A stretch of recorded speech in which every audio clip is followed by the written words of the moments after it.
Hello at welcome ulit sa kusina ni Mrs. O. And for today, I actually don't know how to describe what I'm cooking. But basically, I guess it's a cheaper alternative for a vegetable dish. Not naman cheaper. Or maybe another idea what to do with ham. To, ham, sweet ham. So basically, it's just an experimental thing. So what we will do is we will wrap Baguio beans in here.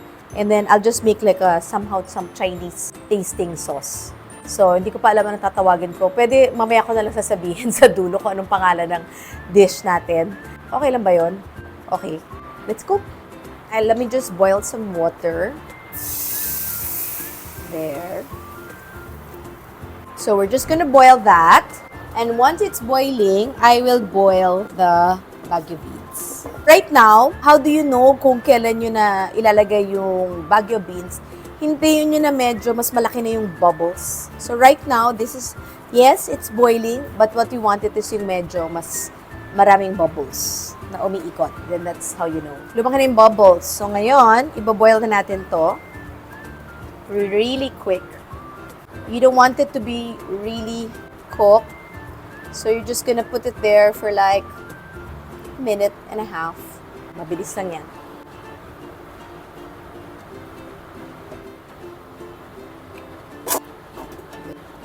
Now, wala kaming toothpick. Walang barbecue stick. We will use this.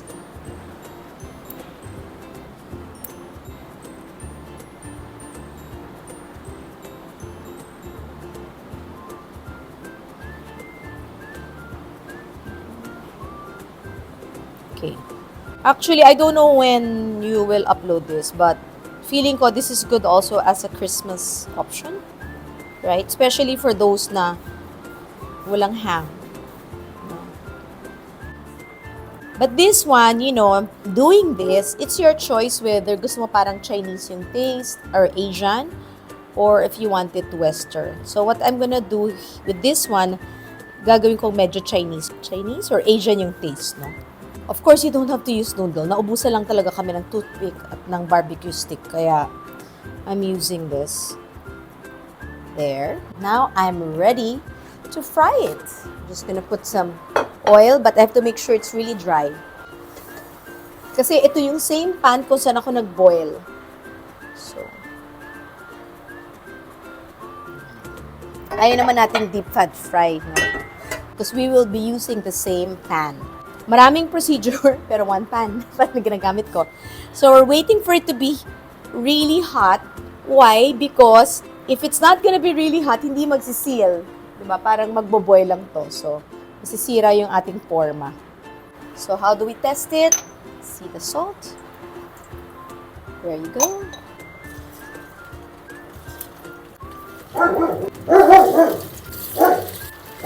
When you're frying, huwag kayong matakot to come close to the pan, ha? Kasi pag mas malayo, mas tatalsik yan sa inyo. Common mistake of those who just started cooking. Doon lang siya kadali. Then, I have to wait because I'm gonna use the same pan to cook the sauce. Kasi, andun na yung taste ng ham. So, sayang naman. So, we will use that.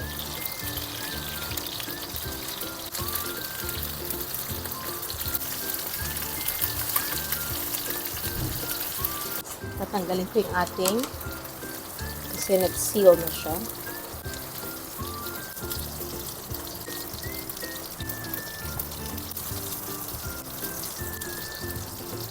So this is just another way when we get our ham. There you go. And now, while that's heating up, let me just make our slurry. Slurry is the cornstarch, right? Just a teaspoon. Water. And then this is where I will add 3 tablespoons. 1, 2, and 4. 3 tablespoons and a half. This is Ifugao rice wine. My first time to use it because normally I use Chinese cooking wine. So the same pan kung saan tayo nag-fry, we will saute. And then some onions, kung saan natin frinay ang ating ham. Yan. Sayang naman kasi may lasa na ng ham. Tapos, I will add, gamitin natin itong rice wine. So, kung may Chinese cooking wine, okay. But this one, we got rice wine for Christmas. Sayang naman. Diba? Let's use it. So, at this point, I'm gonna add sugar. But this much sugar. And then, I'm gonna put some pepper.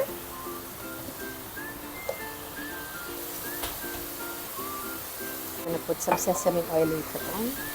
And then, ito yung slurry, the cornstarch with some soy sauce, no?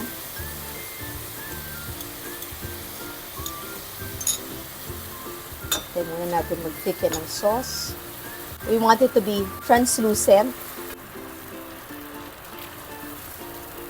And we're waiting for it to thicken a little bit. Just want to make sure it's not salty. You have to remember, we didn't put any salt and pepper.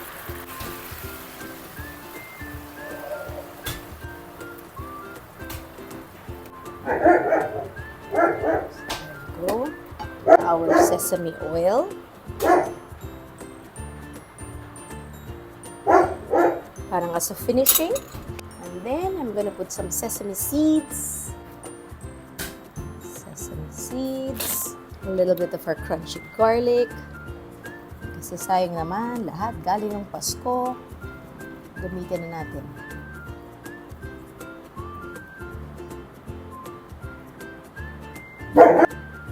And here you go. Our ham wrap Baguio Beans with Asian sauce. Na-invento ko lang siya ngayon. Kanina walang name, di ba? So I highly recommend, if it's a different kind of ham, we kind of have to adjust the sauce. This one kasi, may pagka very, very mild. Ang ating ham, wala masyadong saltiness. So that's why we added that much soy sauce. So if you're gonna use a saltier ham, you should lessen the soy sauce probably to a tablespoon. So with that, here is our new way of cooking Baguio beans. Thank you for watching Kusina ni Mrs. O. Maghahanap pa tayo ng taste tester.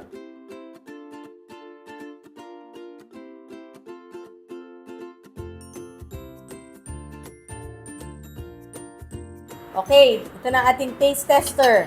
Ang ating first honor. Ayan. Wala ka. Harap, ma'am. Kakaiba, ma'am. Ngayon ako nakatim nito. Kakaiba. Masarap. Yummy.